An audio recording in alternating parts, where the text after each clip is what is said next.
Hanya petunjuk Allah itulah petunjuk yang sebenarnya, bukan petunjuk barat, bukan petunjuk Yahudi Nasrani. Dan jika kamu Muhammad dan umatmu Muhammad masih saja mengikuti keinginan Yahudi Nasrani, setelah nyata benar ilmu yang sampai kepada kamu dan umatmu, tidak akan ada perlindungan dan pertolongan dari Allah Ta'ala. Jadi kita tidak perlu bertanya lagi kenapa dunia Islam hari ini seperti nggak ditolong dan dilindungi Allah Ta'ala. Jawabannya ada pada kita sendiri, Pak. Seberapa jauh kita mau berpegang teguh, wala, loyal kepada petunjuk Allah semata, dan meninggalkan berlepas diri dari jalan hidup kaum Yahudi Nasrani. Mau sampai kapan, Pak, kita terus menerus menipu diri sendiri dengan menganggap bahwa sistem yang dibangun Yahudi Nasrani ini akan membawa kebaikan kepada Islam dan umat Islam? Mustahil.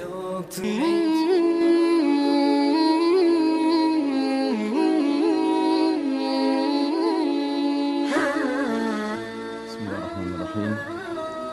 Assalamualaikum warahmatullahi wabarakatuh. Alhamdulillahirabbil alamin. Wassalatu wassalamu ala asyrafil anbiya'i wal mursalin sayyidina Muhammadin wa ala alihi wa ashabihi ajma'in. Faqala Allah Ta'ala fi kitabihil karim ba'da a'udzu billahi minasyaitonir rajim. Ya ayyuhalladzina amanu taqullaha haqqa tuqatih wa la tamutunna illa wa antum muslimun. Hadirin jamaah rahimakumullah. Alhamdulillah, setelah kita diizinkan Allah salat maghrib berjamaah, kita lanjutkan dengan duduk sejenak dalam majelis ilmu, dan kita masih membahas tema era fitnah gelap gulita menjelang ad-dukhan. Tema kajian akhir zaman ini merupakan upaya kita untuk ma'rifatuz zaman, mengenal zaman yang sedang kita jalani sekarang. Dan acuan kita adalah hadis riwayat Muslim, di mana Nabi Muhammad SAW bersabda, badiru bil a'mali fitanan ka qita'il lailil muslim. Bersegeralah kalian beramal sebelum datangnya fitnah yang banyak sekali, laksana malam yang gelap gulita. Nah, sebagian ulama yang mengamati akhir zaman berpandangan bahwa hadis ini mengacu ke zaman kita sekarang, ya. Dan kita sudah membahas materi ini, tapi belum selesai. Namun saya ulangi kembali sinopsisnya. Jadi kita akan membahas bahwa situasi kita sekarang berada dalam gelap gulita, dan kegelapan ini sifatnya masih maknawi. Sementara kata Syekh Mubayyad, penulis kitab fenomenal ensiklopedia akhir zaman, kegelapan yang kita alami yang sifatnya maknawi ini akan meningkat sampai benar-benar terjadi kegelapan yang sifatnya fisik, yaitu datangnya peristiwa ad-dukhan. Sedangkan ad-dukhan itu, kata Allah Ta'ala dalam surat ad-dukhan, merupakan azabun alim, azab yang pedih. Tetapi alhamdulillah Nabi Muhammad SAW menjelaskan dalam hadis beliau bahwa sebagai azab, dukhan ini azab yang cerdas. Dia membedakan antara apa yang dialami oleh orang beriman sebagai dampak terpapar dukhan dengan orang kafir serta munafik yang terpapar dukhan. Kira-kira Nabi mengatakan bahwa bagi orang beriman, ketika dia terpapar kabut asap dukhan ini, dia mengalami zukmah. Zukmah itu flu atau pilek, ya. Tetapi orang-orang kafir dan orang munafik, badan mereka membengkak sampai keluar cairan-cairan dari lubang telinga, lubang tubuh lain-lainnya, lubang telinga, lubang mulut, lubang hidung, lubang duburnya, ya. Jadi azab itu bagi kaum munafikun dan kaum kafirun.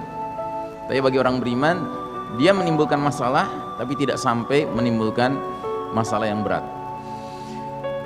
Nah, karenanya kita bersangka baik kepada Allah Ta'ala bahwa justru ketika ad-dukhan datang dengan segala ikutannya, itu merupakan tanda awal bahwa Allah Ta'ala akan mendatangkan nasrun min indillah, pertolongan dari Allah Ta'ala. Allah akan memberlakukan kembali sunnatullahnya, yaitu sunnah tadawul, sunnah pergiliran, yang mana giliran orang-orang kafir yang selama ini memimpin dunia, Allah cabut haknya digantikan dengan orang beriman. Ya. Karena orang kafir telah diberikan kesempatan memimpin, ternyata yang mereka timbulkan hanya kegelapan dan kezaliman di muka bumi ini. Ya. Baik, kita sudah membahas slide demi slide, kita sudah membahas bahwa umat Islam sedang menjalani babak paling kelam dalam sejarahnya, dan inilah babak keempat dari 5 periode sejarah umat Islam yang disebutkan oleh Nabi dalam hadis riwayat Ahmad ini, yang mana kita sekarang di babak keempat, babak yang kata Nabi merupakan babak mulkan jabariyah, para penguasa yang memaksakan kehendak mereka. Karenanya babak ini belum lama kita alami, kita baru memasuki babak keempat tahun 1342 Hijriah atau 1924 Masehi, belum ada 100 tahun yang lalu. Tapi karena kita semua yang hadir di sini pastinya di bawah usia 99 tahun, berarti kita semua adalah produk babak keempat.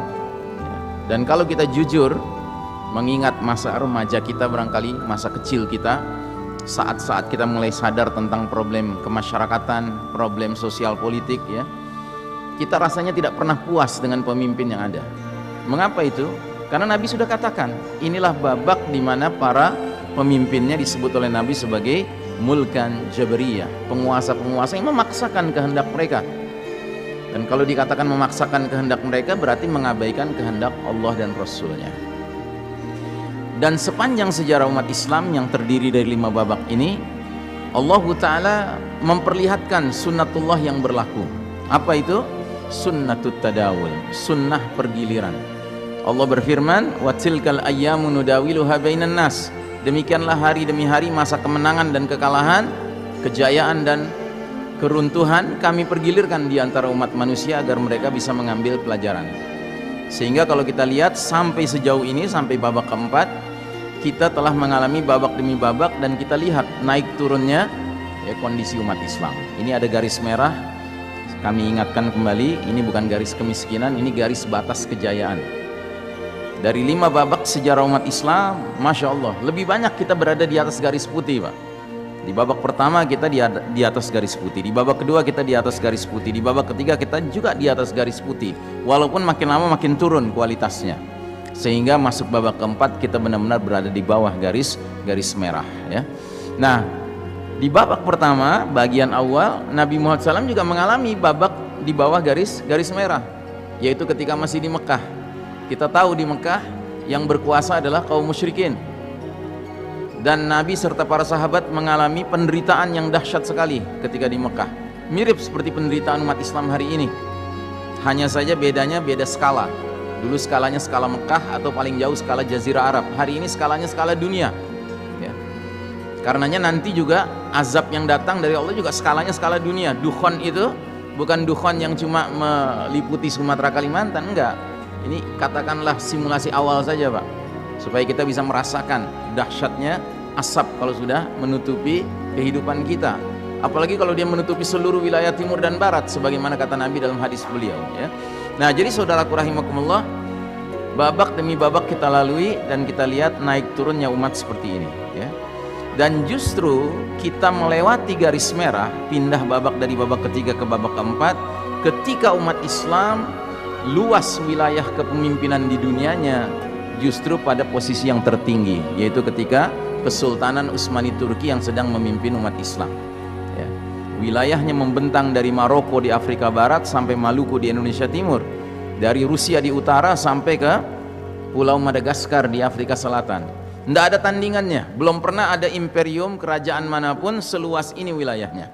Ada kerajaan yang pernah luas mirip ini tapi tidak seluas ini, yaitu kerajaan Mongolia, tapi tidak seluas ini.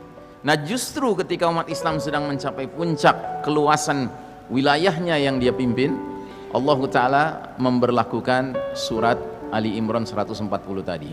Allah cabut hak kepemimpinan dunia dari tangan Islam dan umat Islam, kemudian Allah serahkan ke pihak lain, yaitu pihak Barat, Eropa, Amerika, yang tidak lain adalah kaum Yahudi Nasrani. Dan ini Nabi sudah ingatkan 15 abad yang lalu dalam hadis lubang biawak, ya, kalau Anda masih ingat, kata Nabi bahwa kalian nanti akan mengekor kepada bangsa-bangsa terdahulu, sejengkal demi sejengkal, sehasta demi sehasta, sehingga sekiranya mereka masuk lubang biawak sekalipun, kalian terus mengikuti mereka. Seorang bertanya, ya Rasulullah, apakah itu kaum Yahudi Nasrani? Kata Nabi, faman, who else? Siapa lagi kalau bukan mereka. Dulu para sahabat mendengar hadis ini tentu tercengang. Mereka tidak bisa membayangkan. Kenapa? Karena mereka tidak mengalami. Malah sebaliknya, mereka mengalami ketika memimpin di Madinah, orang-orang Yahudi Nasrani tunduk kepada umat Islam. Sebuah keadaan yang justru kita sekarang bingung, kok bisa ya dulu Yahudi Nasrani tunduk sama umat Islam? Ya sekarang kita bingung akan hal itu karena kita tidak mengalami. Justru yang kita alami adalah sejak kita lahir, Baratlah yang memimpin dunia ini. Nah, jadi saudaraku rahimakumullah, Barat ini mempunyai karakter seperti bangsa Rum. Dan memang ini Rum, cuma bedanya dulu Romawi klasik, sekarang Romawi modern. Tapi inti ideologinya sama. Mereka hanya faham perkara yang zahir, yang material dari kehidupan dunia. Sedangkan akhirat mereka lalai. Ya, maka faham mereka adalah faham materialisme, faham sekularisme. Ya, sekuler itu artinya dunia, Pak. Nah, akibatnya umat manusia tidak lagi hidup di bawah naungan sistem iman tauhid yang lurus dan penuh keberkahan. Tetapi mulailah umat Islam, umat manusia maksudnya, hidup di bawah naungan sistem kafir syirik. Ya, sudah barang tentu. Kenapa? Karena yang memimpin dunia orang kafir, Pak. Tidak mungkin orang kafir mau meneruskan warisan sistem iman tauhid yang kita telah tanamkan, yang telah kita contohkan selama 1342 tahun. Ingat, Pak, sejarah umat Islam itu bukan sejarah main-main, Pak. Kita ini sejarah kepemimpinan.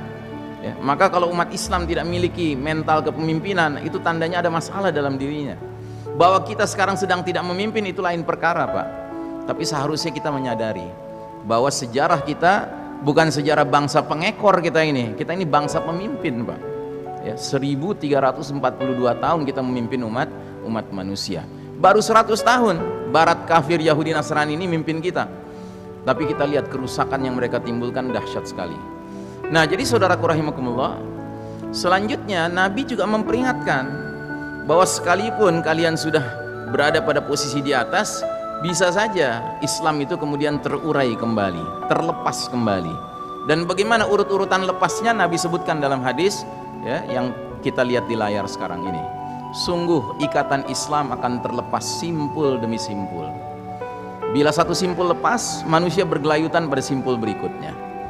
Dan simpul yang paling awal bakal lepas adalah simpul hukum, dan yang paling akhir adalah simpul sholat. Ya. Karenanya musuh-musuh Islam itu sangat tidak ingin umat Islam itu berpikir menegakkan hukum Allah Ta'ala, hukum Islam. Kenapa? Karena itu simpul yang paling mengikat kita, Pak. Ya.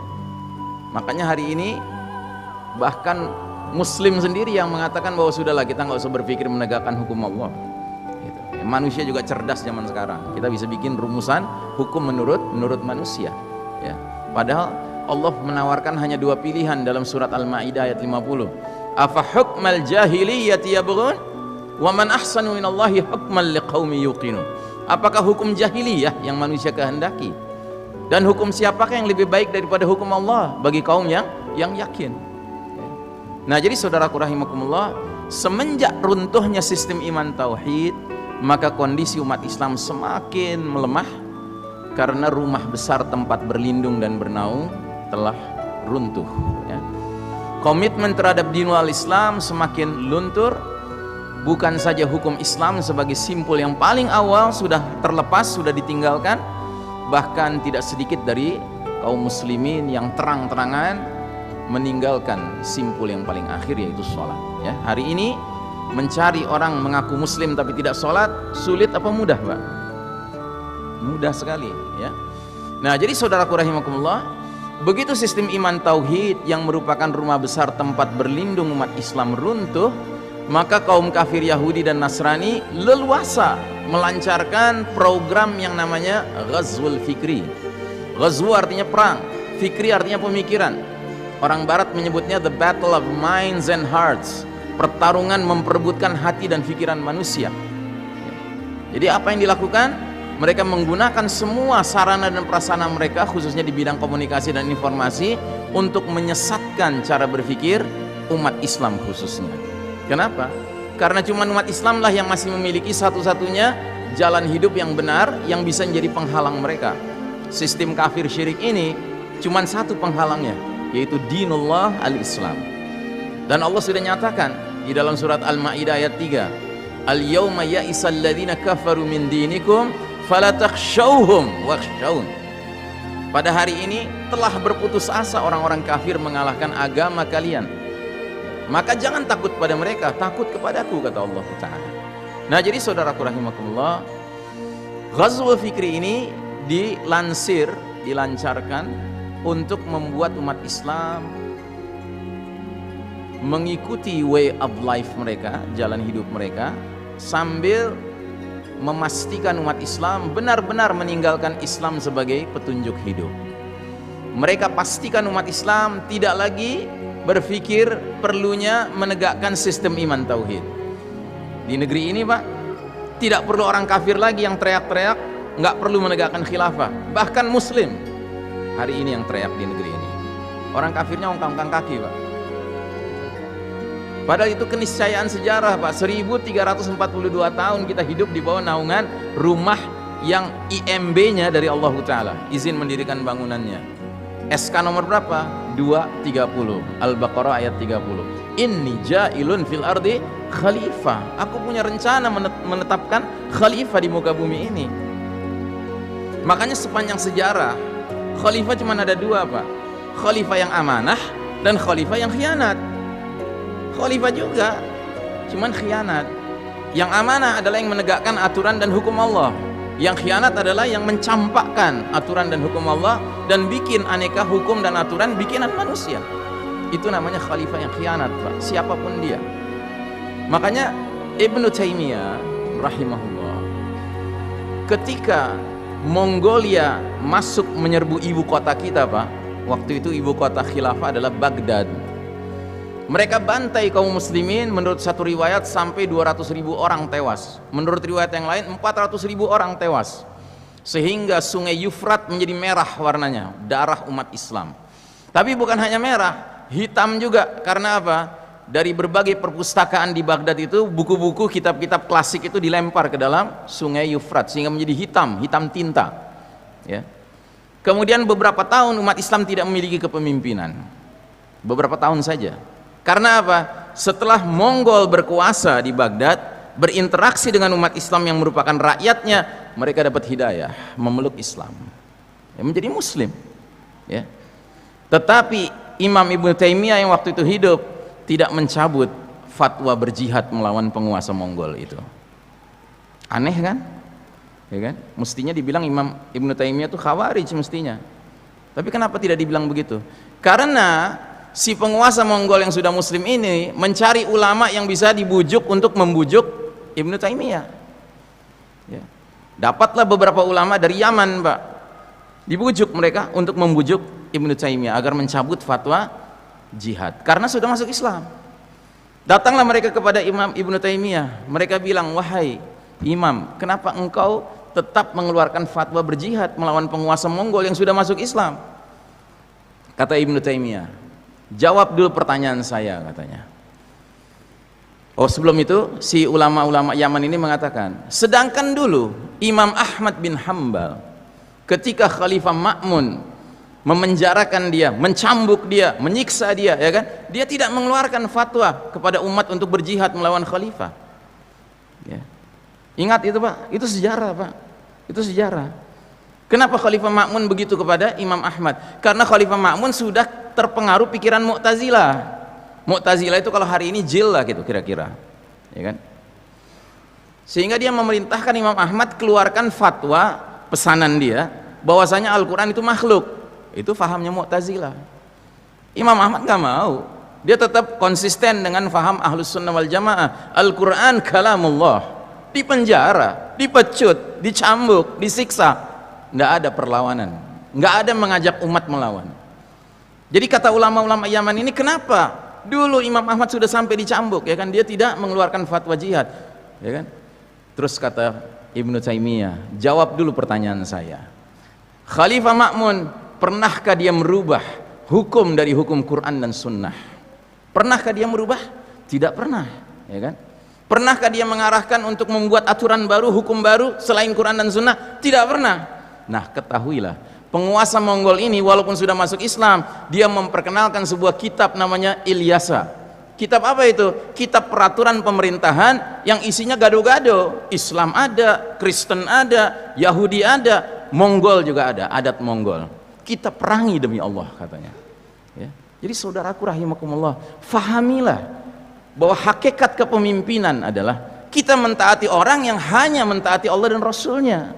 Ya. Bahwa orang itu punya problem-problem pribadi itu urusan lain, Pak.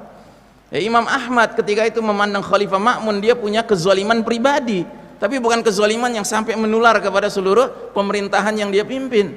Dia tetap menjunjung tinggi dua sumber utama ajaran Islam, Kitabullah was sunnah, sesuai dengan ayat yang menyatakan fa in tanaza'tum fi syai'in farudduhu ilallahi war rasuli in kuntum tu'minuna billahi wal yaumil akhir. Silahkan dicatat surat An-Nisa ayat 59, ayat gacoan tafsir tentang kepemimpinan dalam Islam. Ya.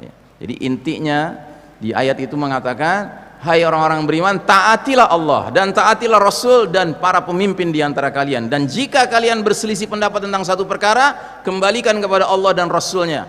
Ibnu Katsir mengatakan kembali pada Allah dan Rasulnya maknanya kembali pada Kitabullah dan Sunnah jika kalian benar-benar iman kepada Allah dan hari akhir. Jadi ulil amri di dalam Islam urusannya bukan sekedar punya pemimpin yang mengucapkan dua kalimat syahadat, tidak, tapi pemimpin itu menyatakan bahwa dia hanya mau loyal kepada Kitabullah dan Sunnah. Bahkan kata Ibnu Katsir, garis bawahi firman Allah Ta'ala yang menyatakan in kuntum tu'minuna billahi wal yaumil akhir, jika kalian benar-benar iman kepada Allah dan hari akhir. Yaitu syarat, Pak, syarat masyarakat menjadi masyarakat beriman, bahwa baik pemimpinnya maupun masyarakatnya sepakat hanya Quran dan Sunnah tempat kita merujuk berbagai perselisihan di antara kita. Nah, jadi saudaraku rahimakumullah, Yahudi Nasrani tidak senang kalau kita menjadikan Islam sebagai jalan hidup, sehingga Allah Ta'ala menurunkan ayat mulia ini, walan tarda ankal yahud walan nasara hatta tattabi'a millatahum. Sekali-kali Yahudi dan Nasrani nggak akan rela, nggak akan senang sama kamu Muhammad, yang berarti juga sama umatmu Muhammad, sebelum kamu dan umatmu mengikuti millah mereka. Asy-Syaukani menerjemahkan millah sebagai minhajul haya, jalan hidup, bukan agama. Pada hakikatnya orang Yahudi tidak pernah menginginkan kita keluar dari Islam menjadi Yahudi. Kenapa? Yahudi bukan agama dakwah. Nasrani pun demikian. Mereka ingin kita dimurtadkan, dikristenkan, tapi itu bukan sasaran utama, Pak. Bukan sasaran akhir. Sasaran akhirnya adalah mengajak kita meninggalkan Islamic way of life and follow their way of life, dan mengikuti jalan hidup mereka. Itu intinya sebenarnya. Maka Allah tegaskan, kul inna hudallahi huwal huda. Katakanlah, hanya petunjuk Allah itulah petunjuk yang sebenarnya, bukan petunjuk barat, bukan petunjuk Yahudi Nasrani. Makanya Allah sampai mengeluarkan ultimatum, fa in tanazat fa in wala in ittaba'ta ahwa'ahum ba'da alladhi ja'aka minal ilm ma laka minallahi min waliyyin wala nasir. Dan jika kamu Muhammad dan umatmu Muhammad masih saja mengikuti keinginan Yahudi Nasrani setelah nyata benar ilmu yang sampai kepada kamu dan umatmu, tidak akan ada perlindungan dan pertolongan dari Allah Ta'ala. Jadi kita tidak perlu bertanya lagi kenapa dunia Islam hari ini seperti nggak ditolong dan dilindungi Allah Ta'ala. Jawabannya ada pada kita sendiri, Pak. Seberapa jauh kita mau berpegang teguh, wala, loyal kepada petunjuk Allah semata, dan meninggalkan bara, berlepas diri dari jalan hidup kaum Yahudi Nasrani. Mau sampai kapan, Pak, kita terus menerus menipu diri sendiri dengan menganggap bahwa sistem yang dibangun Yahudi Nasrani ini akan membawa kebaikan kepada Islam dan umat Islam? Mustahil. Allah sudah bilang maunya mereka bukan itu, maunya mereka kita meninggalkan cara jalan hidup kita gitu. Nah, jadi saudaraku rahimakumullah, cukuplah sekian triliun pakai kerdus, sakit hati, ya kan? Cukuplah mestinya, ya kan? Taubatlah, ya. Enough is enough. Mari kita kembali hanya kepada jalan Allah Ta'ala. Dan tidak pakai embel-embel ini itu, Pak, enggak, ya. Murni kembali pada Quran dan Sunnah, ya. Nah, jadi saudaraku rahimakumullah, Allah sampai menyatakan apa saja nikmat yang kalian rasakan hakikatnya datang dari Allah, tapi bencana yang menimpa kalian hakikatnya dari diri kalian sendiri. Kita bilang dalam sholat kita, ghairil maghdubi alaihim waladdallin, jangan masukkan kami ke dalam golongan yang kau murkai, yaitu Yahudi. dan jangan masukkan kami dalam golongan yang kau sesatkan yaitu Nasrani. Tapi di luar salat ngekor sama Yahudi Nasrani. Ideologi cocok sama ideologi mereka, pisahkan negara dengan agama, sekularisme. Politik ngambil kaidah politik mereka, kedaulatan di tangan selain Allah. Sejak kapan umat Islam beranggapan selain Allah berdaulat di muka bumi ini? Tidak ada yang berdaulat kecuali Allah Ta'ala. Di bidang ekonomi ngekor sama mereka dengan menyatakan bahwa riba dengan jual beli cincai lah, beda tipis. Di bidang hukum juga begitu, kelakuannya kayak barat aja, nganggap hukum yang datang dari langit sudah out of date, sudah ketinggalan zaman. Kita ini orang-orang cerdas, bisa merumuskan hukum yang paling cocok untuk masyarakat modern. Na'udzubillahi min dzalik. Nah, jadi saudaraku rahimakumullah, yang lebih mengerikan lagi, selanjutnya kaum kafir barat ini, Yahudi Nasrani ini merancang, mengokohkan sebuah sistem kafir syirik yang mereka kasih nama Novus Ordo Seclorum. Di mana nama ini kita temukan? Di lembaran kertas yang hegemonik hari ini, yaitu kertas dolar Amerika Serikat, khususnya pecahan $1 Amerika Serikat. Di pecahan yang lain nggak ada, yaitu lingkaran yang di bawahnya ditulis The Great Seal, materai yang mulia. Lingkaran ini ada gambaran apa di dalamnya? Ada gambar piramida terpotong bagian atasnya. Lalu di atas piramida itu diletakkan secara mengambang, tidak ditempelkan, padahal ukurannya cocok segitiga itu untuk nempel jadi pucuk piramida itu, tapi sengaja dibikin ngambang. Di dalam segitiga itu ada mata tunggalnya, di sekelilingnya dikasih garis-garis, seolah-olah menggambarkan mata itu adalah sumber cahaya, sumber petunjuk, sumber bimbingan, sumber arahan. Terus mereka tulis di bawah proyek mereka ini kalimat Novus Ordo Seclorum. Terlihat Pak, terbaca di situ? Novus Ordo Seclorum, terlihat ya? Ini bahasa Latin Pak. Apa artinya? Novus artinya new, baru, Ordo artinya order, tatanan, Seclorum artinya sekuler, artinya world, dunia. Jadi new world order, tatanan dunia baru. Sebuah tatanan yang semua manusia yang mereka pimpin ingin mereka masukkan ke dalam tempat yang namanya piramida ini Pak. Jadi semua dibentuk jadi seragam cara pandangnya, yang mengerucut kepada si mata tunggal. Yang bagi kita umat Islam mata tunggal siapa Pak? Dajjal ya. Dan mereka tulis lagi di atasnya Anuit Quiptis. Apa artinya? He has favored our undertakings. Dia, si mata sebelah ini, telah merestui upaya-upaya kami. Upaya apa? Upaya membangun sebuah tatanan dunia modern yang baru, yang seluruh aspek hidupnya ipol exos but mil penkum, sebut sajalah apapun namanya, itu semuanya nilai-nilainya sejalan dengan nilai-nilai kekufuran Dajjal. Dan di dalam buku ini, Dajjal the Antichrist, karya Ahmad Thompson, seorang penulis muslim dari Inggris, gambar depannya saja sudah gambar The Great Seal tadi, dari uang $1 itu, diterjemahkan ke bahasa Indonesia dengan judul Sistem Dajjal. Kalau Anda bisa dapatkan buku ini, saya anjurkan Anda baca buku ini, karena buku ini dengan sangat baik sekali secara sistematis menguraikan aspek demi aspek kehidupan, dibeberkan bahwa hakikatnya aspek-aspek kehidupan dunia modern sekarang ini, mau itu disebut bidang politik kah, ideologi kah, bidang hukum kah, bidang budaya kah, bidang medis, farmasi, ya kan, itu dahsyat Pak, sudah rusak dengan nilai-nilai kekufuran di dalamnya ya. Maka kita mengatakan bahwa sistem ini sejatinya merupakan dipersiapkan untuk menggelar karpet merah menyambut hadirnya juru selamat mereka, yaitu Dajjal.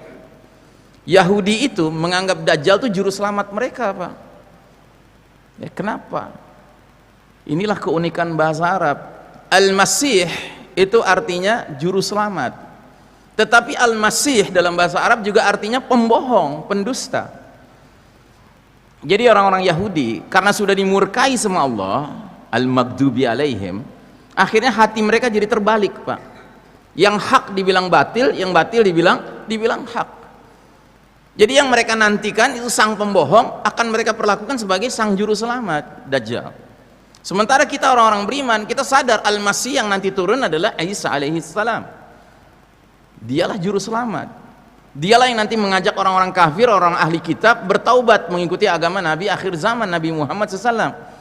Ada hadis mengatakan bahwa Isa alaihissalam nanti turun di akhir zaman ya, mengikuti millah Muhammad sallallahu alaihi wasallam ya. Nah, jadi mereka justru menganggap Isa alaihissalam nanti sebagai sang pembohong. Jadi udah rusak mereka Pak.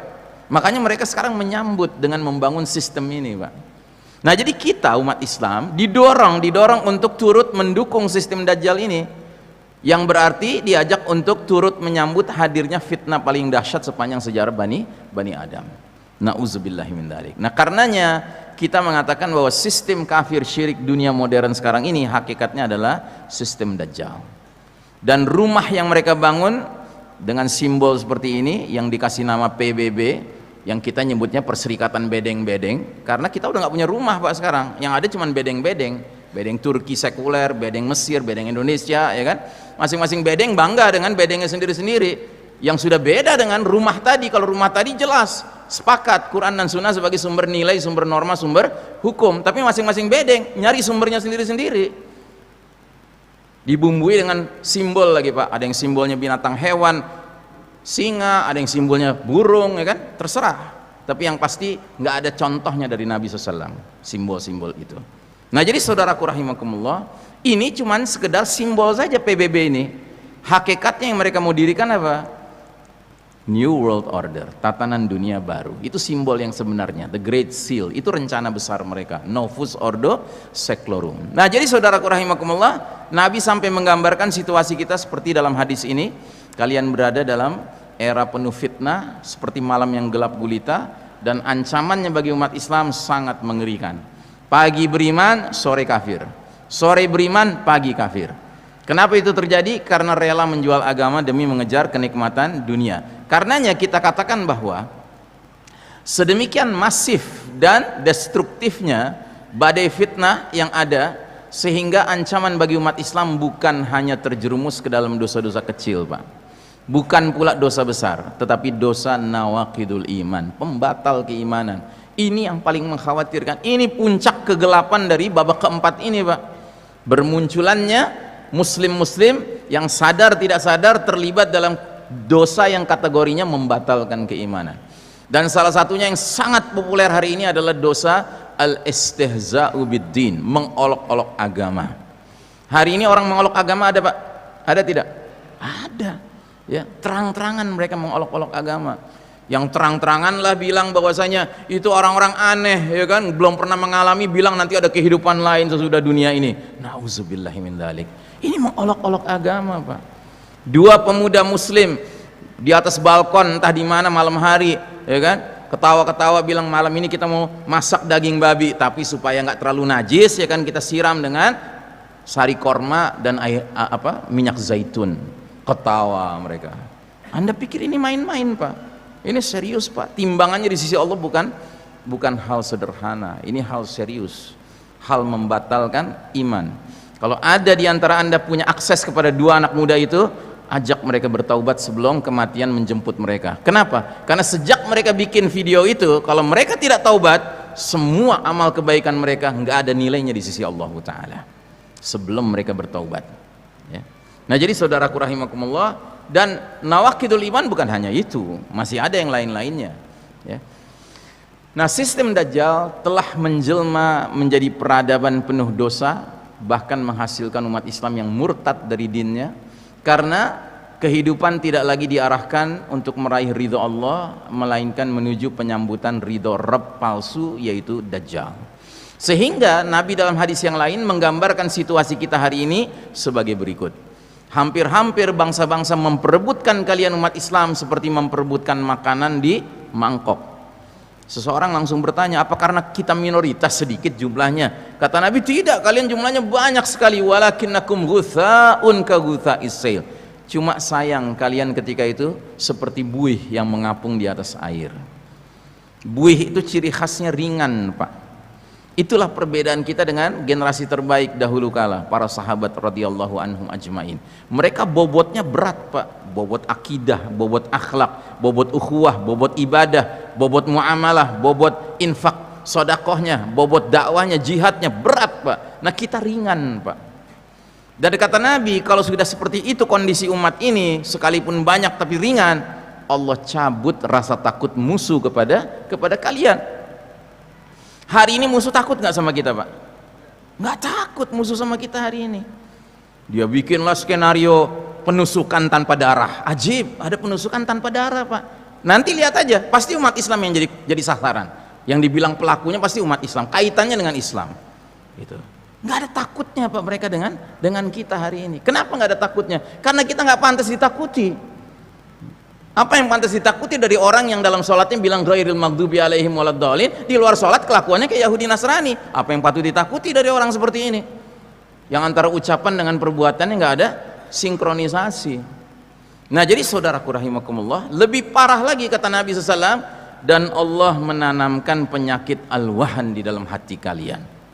Sahabat bertanya, wa mal wahan ya Rasulullah, apa itu penyakit al-wahan? Kata Nabi, hubbud dunya wa karahiyatil maut, cinta dunia dan takut menghadapi kematian. Cinta dunia, takut menghadapi kematian pantasnya menjadi cirinya orang apa Pak? Orang kafir. Orang kafir itu cinta dunianya luar biasa Pak. Orang kafir takut matinya luar biasa. Kenapa? Karena mereka menganggap dunia is everything, dunia itu segala-galanya. Sampai-sampai ada film James Bond, judulnya apa? The world is not enough, dunia ini nggak cukup. Saking serakahnya mereka. Itu orang kafir Pak. Kalau kita orang beriman seperti orang kafir juga kaedahnya, apa bedanya kita dengan mereka? Iya kan? Maka coba lihat pendahulu-pendahulu kita, para sahabat radhiyallahu anhum ajmain, di dalam hati mereka yang ada bukan hubbud dunia, hubbul akhirah, hubbullah, hubbul jannah, itu yang mereka cintai. Hubbus syahadah, cinta mati syahid, itu yang ada dalam hati mereka. Seorang Abu Bakar Siddiq di bidang akidah, akhlak, ukhuwah, infak, sedekah, dakwah, jihad, ibadah luar biasa, saudagar kaya raya pula itu. Tapi prinsip hidup dia apa? Prinsip hidup Abu Bakar Siddiq, ij'alid dunya fi aidikum wa la taj'alid dunya fi qulubikum. Jadikan dunia sebatas dalam genggaman tanganmu, jangan sampai masuk ke dalam hatimu. Jadi di dalam hatinya Abu Bakar dan para sahabat lainnya pada umumnya yang ada bukan dunia, al-akhirah. Ya. Kenapa? Karena dunia bukan tempat terakhir hidup kita. Bahkan dunia ini tempat kita mati, Pak. Nah, itu juga alasan kedua kenapa harus takut mati. Orang beriman mustahil takut mati. Kenapa? Allah sudah bilang dalam Al-Quran, kullu nafsin dha'iqatul maut. Tiap-tiap yang berjiwa pasti merasakan kematian. Kita ini bukan takut matinya Pak, tapi takut mati yang salah, itu yang kita takut. Dan kita sibuk berupaya bagaimana caranya mendapatkan mati yang baik, husnul khatimah. Bahkan ada di antara sebagian umat Islam ini, orang-orang beriman ini, yang tidak sekedar mau husnul khatimah standar umum Pak, maunya mati syahid. Kenapa? Karena kata Nabi, orang yang mati syahid, yang mati di medan peperangan melawan musuh-musuh Allah dan terbunuh oleh musuh-musuh Allah, rasa sakitnya, matinya seperti digigit semut. Satu. Yang kedua, begitu rohnya berpisah dari jasadnya, ketemu dengan Allah Ta'ala, ditanya sama Allah, apa yang kau inginkan? Dia jawab, cuman satu yang ku inginkan ya Allah, kembalikan aku ke dunia, hidupkan aku kembali, biar aku berperang lagi melawan musuh-musuh engkau, aku terbunuh lagi. Hidupkan lagi aku berperang lagi sampai aku terbunuh. Hidupkan lagi, terus begitu. Kenapa? Saking mulianya dia rasakan mati syahid gitu. Jadi saudaraku rahimakumullah, para pendahulu kita tuh begitu Pak ya. Termasuk mereka yang telah mengusir para penjajah Portugis kafir, Belanda kafir, Jepang kafir, semuanya begitu. Tidak ada teriakan yang mereka teriakan kecuali apa? Allahu Akbar. Dengan niat apa? Bukan penjajahnya saja terusir, tapi semua sistemnya terusir. Tapi kan kita khianat Pak. Penjajahnya sudah terusir, hukum kafirnya diawetkan di negeri ini ya. Ini kan pengkhianatan. Memangnya Anda pikir di Ponorogo Imam Bonjol dulu tinggal di mana? Di kesultanan-kesultanan Islam. Hukum Allah berlaku ketika itu Pak. Ini itu zaman khilafah. Nah jadi saudaraku rahimakumullah, Khalid ibn al-Walid radhiyallahu an sampai diberi julukan khusus sama Nabi kita. Apa julukannya? Saifullah al-Maslul, pedang Allah yang terhunus. Dikasih gelar sekaligus doa, dikabulkan sama Allah doanya. Sehingga Khalid bin Walid kalau mimpin pasukan nggak ada kamus kalah Pak, kamusnya menang terus. Suatu ketika Khalid bin Walid mimpin pasukan Islam yang jumlahnya jauh lebih sedikit dari pasukan musuh Romawi, tapi dia berhasil memompa moral para pengikutnya, pasukannya, sampai akhirnya mereka berangkat ke medan perang bila raibin wala syakin, tanpa keraguan dan kebimbangan. Dan di perjalanan menuju ke medan perang, Khalid bin Walid mengucapkan satu kalimat yang terdengar sama tentara Romawi. Apa kalimatnya? Ji'tu bi unasin yuhibbunal mauta kama tuhibbunal hayah. Aku datang dengan sekumpulan manusia, wahai orang-orang Romawi, yang mencintai kematian sebagaimana kalian mencintai kehidupan. Begitu terdengar sama tentara Romawi, dia lari menuju panglimanya, dia lapor kepada panglimanya. Jenderal, barusan saya dengar panglima Islam ngomong begini. Itu si jenderal Romawi itu langsung gemeteran, dia bilang, gimana kita bisa memenangkan peperangan lawan orang-orang yang nyari mati sedangkan kita pengennya hidup? Itu bingung dia, kalah mereka, jatuh moral mereka. Nah, jadi saudaraku rahimakumullah, Anda tahu Khalid bin Walid radhiyallahu anhu yang keluar masuk medan peperangan kerjaannya seumur hidupnya, meninggalnya di mana, Pak? Di atas tempat tidur. Dan lagi-lagi keluar kalimat betuah dari mulut dia sebelum dia meninggal. Apa dia bilang? Mana matu ainul jubana, semoga mata para pengecut nggak bisa tidur nyenyak, katanya. Kenapa? Karena para pengecut itu paling nggak mau pergi ke medan perang, maunya di rumah ngendon, tidur aja. Lihat saya panglima perang, matinya di atas tempat tidur. Mau lari dari kematian, lihat kematian bisa menjemput di atas tempat tidur. Dan jenazah mulia Khalid bin Walid radhiyallahu an ketika dimandikan, ditemukan pada sekujur tubuhnya tidak kurang dari 80 bekas luka tombak, luka panah, dan luka pedang. Matinya mesti di atas tempat tidur. Jadi saudaraku rahimakumullah, kita berlindung kepada Allah Ta'ala dari penyakit al-wahan. Nah, inilah babak di mana umat Islam mengalami fitnah-fitnah, ujian-ujian yang kian hari kian memuncak sampai keluarnya puncak fitnah alias fitnah paling dahsyat, yaitu fitnah Dajjal. Nabi bersabda, sungguh semenjak Allah menciptakan anak cucu Adam, tidak ada fitnah yang lebih dahsyat dari fitnah Ad-Dajjal. Dalam hadis yang lain lagi Nabi bersabda, sungguh fitnah sebagian kalian lebih kutakuti dari fitnahnya Dajjal, dan tidaklah seseorang yang selamat dari rangkaian fitnah tersebut melainkan dia pasti selamat menghadapi fitnah selanjutnya atau berikutnya. Dan tidak ada fitnah yang dibuat sejak dunia ini ada, baik kecil maupun besar, kecuali untuk menjemput kedatangan fitnah Dajjal. Apa maksud hadis ini? Maksud hadis ini, perjalanan umat manusia dari awal sampai akhir, Pak, itu fitnah akan makin berat, Pak, sampai si Dajjal keluar. Dajjal itu puncaknya fitnah, Pak. Dan kita sekarang hidup di era yang kata para pengamat akhir zaman, Dajjal tampaknya sudah di pengkolan jalan, Pak. Itu puncaknya fitnah. Kita hidup di era menjelang puncaknya fitnah. Saya tidak bermaksud menakut-nakuti, Pak. Kalau Anda merasakan fitnah sekarang banyak dan dahsyat, besok lebih berat, Pak. Lusa lebih berat. Akan terus begitu. Yeah.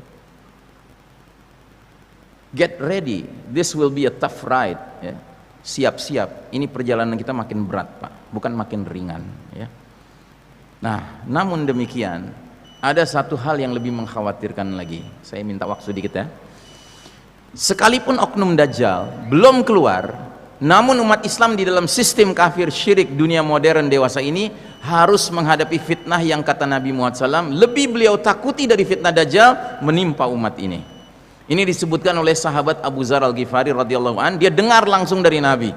Kata beliau, suatu ketika aku bergandengan tangan jalan bersama Rasul menuju rumah beliau. Rasul mau pulang.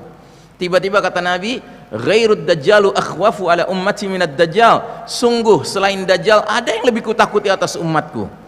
Kagetlah Abu Dzar mendengar ini, karena Abu Dzar tahu hadis tadi bahwasanya Dajjal fitnah yang paling dahsyat. Tahu-tahu Nabi bilang begini. Sehingga langsung Abu Dzar bertanya, "Ya Rasulullah, apa itu fitnah yang lebih engkau takuti menimpa umatmu selain Dajjal?" Kata Nabi, "Al-a'immatu al-mudillin," para imam yang menyesatkan.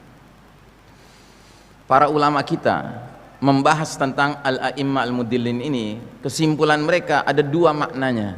Makna pertama, para penguasa yang tidak memimpin dengan petunjuk Allah dan petunjuk Rasul, itu satu. Yang kedua, ulama su, ulama-ulama yang buruk, Pak. Ulama su siapa? Ulama yang lawannya ulama khair. Ulama khair itu ulama yang baik, Pak. Ciri ulama yang baik itu apa? Dua. Takutnya hanya kepada Allah dan antara ilmu dan amalnya klop. Kalau ulama su justru sebaliknya, takutnya kepada selain Allah. Dan biasanya kepada siapa dia takutnya? Pada nomor satu, Pak. Para penguasa yang tidak memimpin dengan ketentuan Allah dan Rasulnya. Dan yang kedua, antara ilmu dan amal mereka berseberangan jalan, nggak ketemu. Gitu. Pertanyaan saya, di zaman kita sekarang ini, makna yang mana yang hadir? Nomor satu apa nomor dua? Apa? Paket hemat, Pak. Dua-duanya hadir. Gitu. Bayangkan, ya. Makanya kacau Pak dunia sekarang. Yang punya otoritas sosial politik dengan yang punya otoritas keagamaan kerja sama, ya kan? Sehingga udah sezolim apapun si pemilik otoritas sosial politik ini, yang punya otoritas keagamaan mengatakan, jangan dikritik, khawarij kamu mengkritik. Gitu. Nauzubillahi min dzalik. Ya. Dalam Islam yang namanya pemimpin itu ada dua macam. Makanya Nabi sampai mengatakan, sekalipun kamu dicambuk ya kan tetap taat sama dia. Itu kapan? Di babak ketiga tadi. Dulu di babak ketiga ketika khalifahnya masih menyatakan Quran dan Sunnah sebagai sumber keputusan. Ya. Nah jadi saudaraku rahimakumullah, sampai Nabi mengatakan dalam sebuah hadis, sudah sampaikah kepada kalian sepeninggalku nanti akan muncul para pemimpin yang barang siapa memasuki mereka itu maksudnya mendekati mereka, sekitar mereka, mendukung mereka, ya kan? Kedua, membiarkan kedustaan mereka, dan ketiga, mendukung kezaliman mereka. Kata Nabi, 3 kesialan dia akan dapatkan. Yang pertama, laisa minni, dia tidak termasuk golonganku, nggak diaku sama Nabi sebagai golongan Nabi Muhammad SAW. Yang kedua, walastu minhu, dan aku tidak termasuk golongan dia, artinya Nabi nggak mau dikait-kaitkan dengan dia. Dan yang ketiga, dia tidak akan mendatangi telagaku.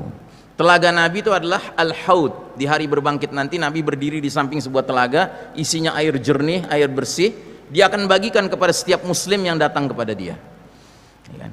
Terus kemudian nanti akan ada muslim-muslim, Nabi lihat, ciri-cirinya berwudu nih, dipanggil sama Nabi, ini umatku gitu kan. Kata malaikat, sana menjauh, nggak boleh mendekat sama Nabi.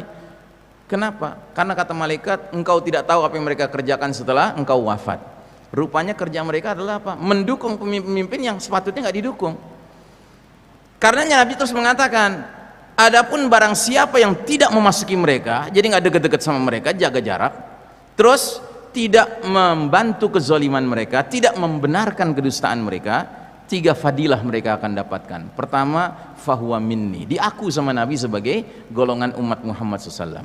Wa ana minhu, dan aku bagian dari dia. Nabi mau diasosiasikan dengan muslim tersebut. Dan yang ketiga, dia akan mendatangi telagaku. Nah jadi saudaraku rahimakumullah, fa'tabiru ya ulil absar, berfikirlah wahai saudara-saudaraku yang mempunyai akal, bahwa hakikat kepemimpinan bukan sekedar dia secara formal dia aku sebagai pemimpin, tidak, tapi dia memimpin dengan ketentuan Allah dan Rasulnya. Itu yang menjadi sebab kita mentaati dia. Tapi kalau dia tidak mengajak kita kepada Quran dan Sunnah, apa alasannya kita mengikuti dia? Ya. Tapi Ustadz, ada hadis mengatakan sekalipun budak kita harus taat sama dia. Tolong hadisnya dibaca lengkap, karena hadis itu harus didukung dengan hadis yang lain yang mengatakan sekalipun kalian dipimpin oleh budak yang hitam dari Habasyah, dari Ethiopia, yakudukum bi kitabillah, memimpin kalian dengan kitab Allah, isma'u wati'u, dengar dan taat pada dia. Ada catatannya Pak, itu budak tetap memimpin dengan ketentuan kitab Allah, ya. Ini nggak ada kitab apa yang dipegang gitu ya, itu ya kan, ngapain kita nurut sama pihak yang hakikatnya ngajak kita ke Allah dan Rasulnya. Nah jadi saudaraku rahimakumullah, era Mulkan Jabrian di mana sistem Dajjal, bentukan kaum kafir Yahudi Nasrani sedang menguasai dunia, didukung oleh para pemimpin yang menyesatkan ini, telah melahirkan peradaban penuh dosa sehingga memurtadkan banyak umat Islam. Dan kegelapan yang kita alami sekarang berawal dari kegelapan yang sifatnya maknawi, namun dengan berjalannya waktu dia akan semakin pekat sampai Allah Ta'ala mentakdirkan datangnya kegelapan yang fisik.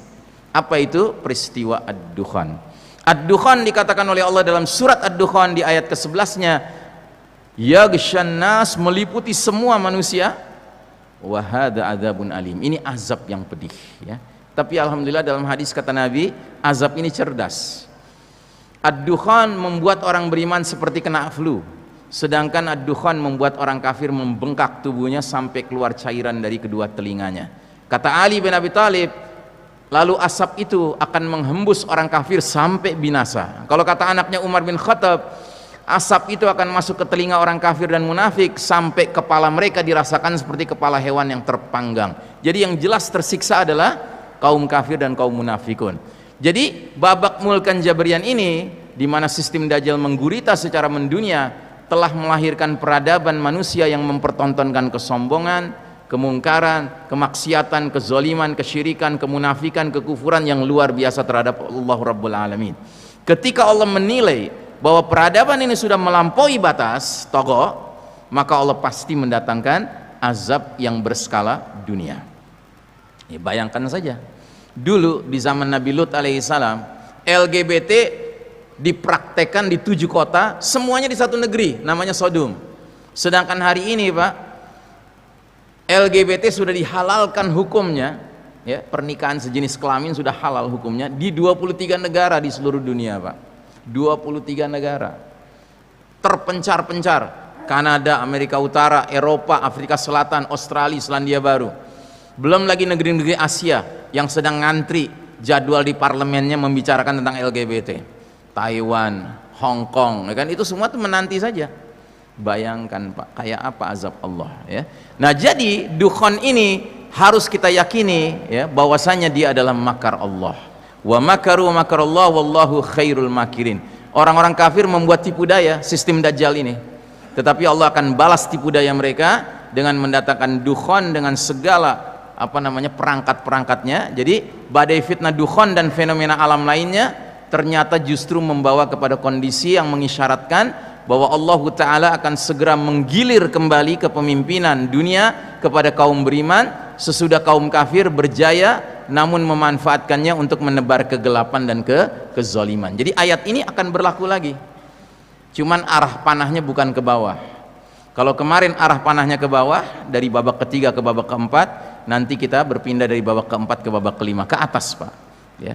Dan saya termasuk orang yang bersangka baik melihat kelakuan umat manusia yang makin hari makin layak diazab. Kelihatannya datangnya dukhon nggak lama lagi Pak, gitu. Cuma jangan karena alasan itu kita malam-malam sholat tahajud berdoa, ya Allah segerakan datang dukhon, bukan begitu, ya kan.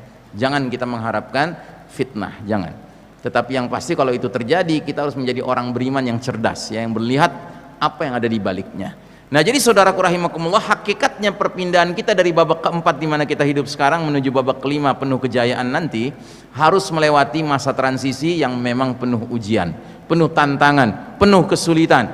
Ya, akan ada hantaman keras dari langit, akan ada azab dukhon, akan ada pembenaman bumi di timur, di barat, akan ada peperangan-peperangan dipimpin Al-Mahdi, akan ada yang namanya kita menghadapi Dajjal, bahkan menghadapi Ya'juj wa Ma'juj.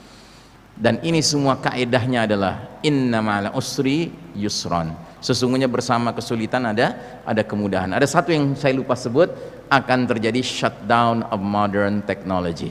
Nah, ini penting saya garis bawahi, karena apa? Karena sebagian besar kita sudah terlalu nyaman dengan teknologi canggih, padahal justru teknologi canggih inilah andalan utama sistem Dajjal ini. Kalau dia hancur Pak, teknologi canggih, dia tidak bisa berlaku di mana-mana sama sekali. Dan itu menguntungkan bagi kita, kata Syekh Mubayyad.